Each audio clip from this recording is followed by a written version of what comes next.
Good morning. कल हम लोग फैक्टराइजेशन देखे थे गुणनखंड, तो बताए थे कि छोटे छोटे गुणनखंड अगर हैं तो उसको कैसे बनाएंगे, और 3 फार्मूला बताए थे। उसको a plus b the whole square के फॉर्म में अगर है तो a प्लस गुना a प्लस लिख देंगे, और a माइनस बी के फॉर्म में अगर है तो a माइनस बी गुना a माइनस बी। ऐसा भी हो सकता है कि किसी फार्मूला पर वो नहीं बैठे, जैसे यहाँ सवाल है x cube minus 3x square plus x minus 3। यहाँ पर 4 टर्म है, तो 4 टर्म होगा तो पहला दूसरा टर्म देखिए, इसको और इस पर विचार कर रहे हैं, तो इस दोनों टर्म में क्या कॉमन है।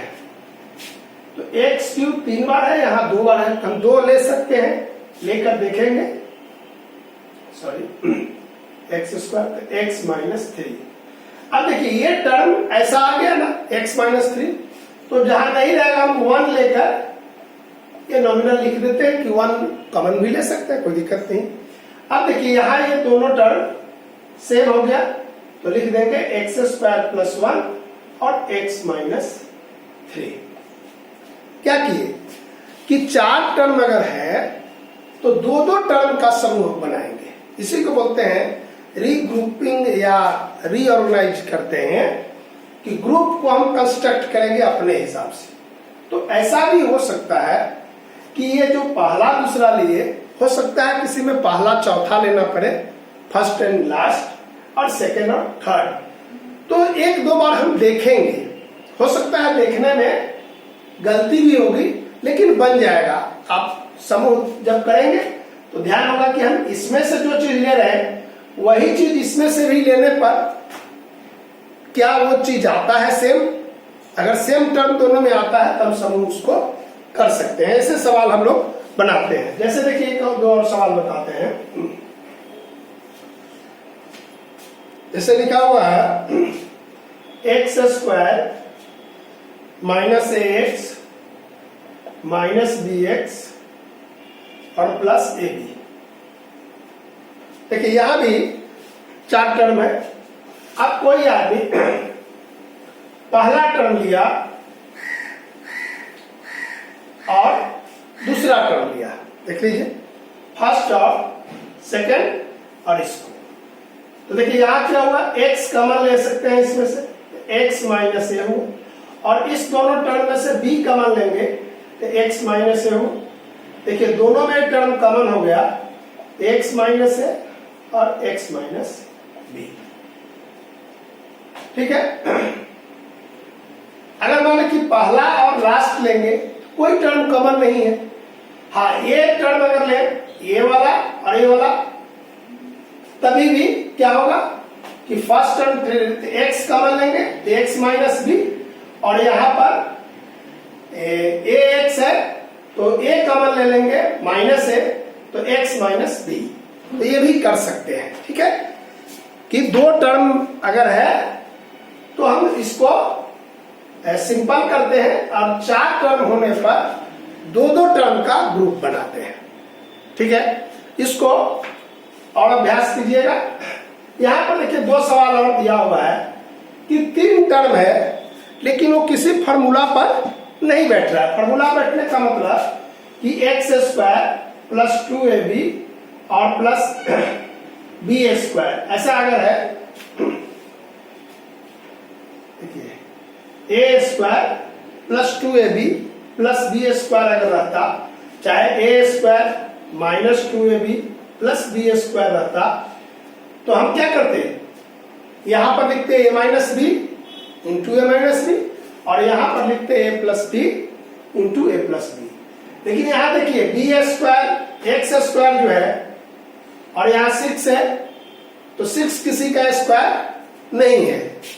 तब ऐसे सवाल को कैसे बनाएंगे, तो देखिए पहला वाला, देखिए x square plus 5x plus 6, तो देखिए पहले टर्म के पहले क्या है 1, और लास्ट वाला लिए तो 1 इंटू 6 6 हुआ, और बीच में क्या टर्म है एक इसके साथ, ये है 5।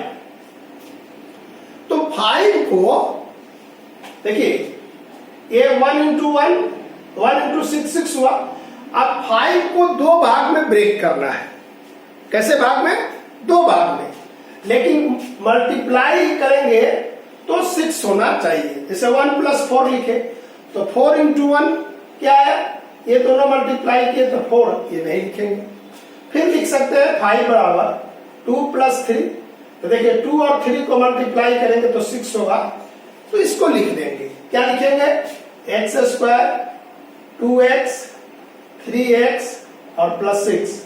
अब देखिए x यहां से कॉमन हुआ, x प्लस 2, और यहां से 3 कॉमन लिए, x प्लस 2 और x plus 3 into x plus 2।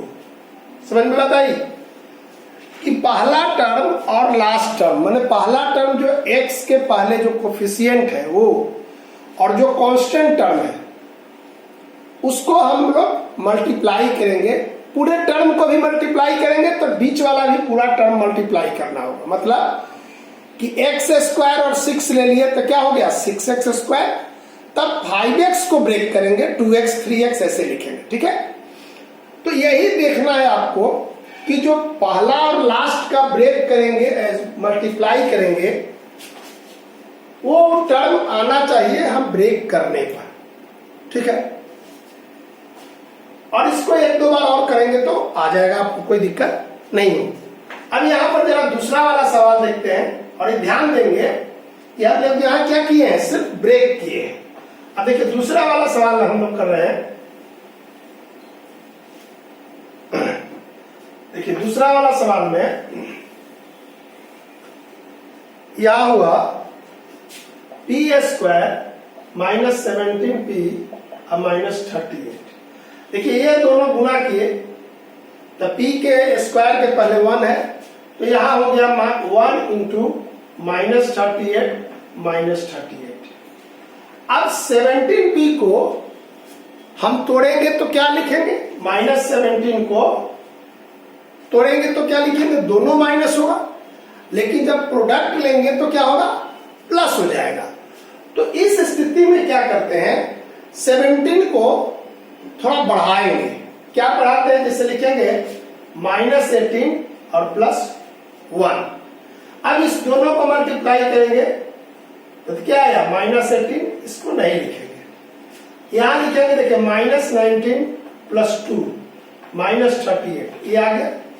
तो इस टर्म को हम लिख देंगे अब यहां पर P square minus 19p minus plus 2p minus 38। p common हो गया, p माइनस 19, यहां पर 2 कॉमन हुआ, p माइनस 90। ये हो गया p माइनस 19 कॉमन और p प्लस 2। हुआ तो आसान।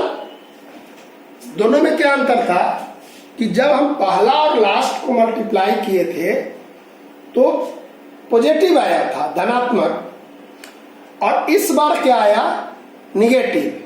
तो जब पॉजिटिव आएगा तो हम बीच वाले टर्म को ब्रेक करेंगे, और जब निगेटिव आएगा तो ब्रेक तो है ही, लेकिन इसको हम एडजस्ट करना अच्छा है कि उसी का रूप बदल के लिखेंगे। माइनस 17 को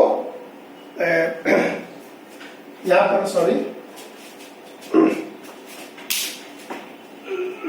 यहां पर हम ये लिखे कि 17 को हम चेंज कर रहे हैं, माइनस 17 कर दी तो एडजस्ट करके प्लस 1 किए, इसलिए एडजस्टमेंट कहना ज्यादा ठीक है। हम ब्रेक, देखिए ये दोनों का तो जोड़ेंगे तो क्या आएगा, तो ये ब्रेक करने में थोड़ा आपको समझ लगे कि हम ब्रेक मतलब होता है, जनरली हम लोग क्या समझते हैं कि उसको तोड़ना। तो माइनस 17 को तोड़ेंगे 15 2 14 3 ऐसे, लेकिन यहां पर हम लोग क्या कर रहे हैं, बढ़ा रहे हैं और घटा रहे हैं, इसलिए एडजस्टमेंट इसको कहेंगे। ये याद रखेंगे, इसको हम लिख दे रहे हैं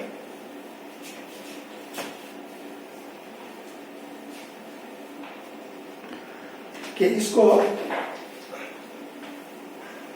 हम इस तरह लिख दे रहे हैं कि A X square B X plus C. अगर ऐसा टर्म रहेगा तो ए सी को मल्टीप्लाई किए ए और सी को, तो क्या आएगा, ए आ गया पॉजिटिव। तब क्या करेंगे, लिखेंगे बी जो होगा वो ब्रेक होगा। तो तोड़ेंगे। और जब AC निगेटिव होगा तो B को यहाँ एडजस्ट लिखते हैं, एडजस्ट करेंगे। बात समझ गए कि वो वैल्यू को एडजस्ट करेंगे ताकि दोनों का जो मल्टीप्लाई हो वो AC के इक्वल आ जाए। याद रहेगा ना? यही इसमें देखना है। और ये सवाल जो है 7th क्लास ही नहीं, 8th, 9th, 10th, 12th सब में इसका जरूरत पड़ता है। बहुत ही इंपॉर्टेंट चैप्टर है फैक्टराइजेशन का, कि बीच वाले टर्म को हम लोग तोड़कर बनाते हैं। जैसे देखिए एक तो इस सवाल का ही, जैसे यहाँ लिखा हुआ कि 7x² माइनस 19x और प्लस -6, देखिए -6, ये सवाल है। देखिए क्या करेंगे इसमें, देखिए दोनों का मल्टीप्लाई किए 7 इंटू 6, देखिए 7 इंटू -6 -42, निगेटिव आया तो यहाँ एडजस्ट होगा। क्या होगा, 19 को एडजस्ट किए तो -20 प्लस 1 गुना करेंगे, आएगा नहीं आएगा। -21 प्लस 2 ये आएगा। तो ये आप कॉपी में नहीं करके मन में करना है, आप रफ में कर सकते हैं। और यहां लिख देंगे 7x² minus 21x plus 2x minus 6, 7x कमन ले लिए, x माइनस 3, यहाँ 2 कमन लिए, x minus 3, x minus 3 into x, 7x plus 2। बस यही याद रखना है कि पॉजिटिव होगा तो ब्रेक और निगेटिव होगा तो एडजस्ट। बस इस सवाल को आप बनाएंगे।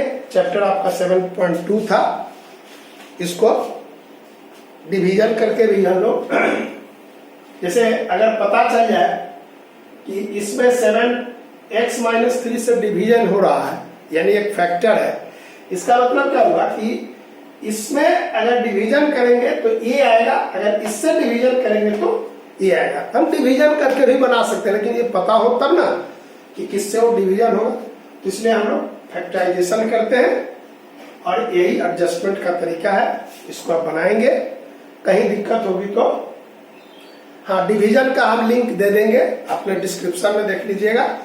मेरे ही चैनल पर डिवीजन बताया गया है, और कोई दिक्कत हो तो हमारे इनबॉक्स में दीजिएगा और अपने साथी को भी इस वीडियो को दिखाइएगा। Thank you.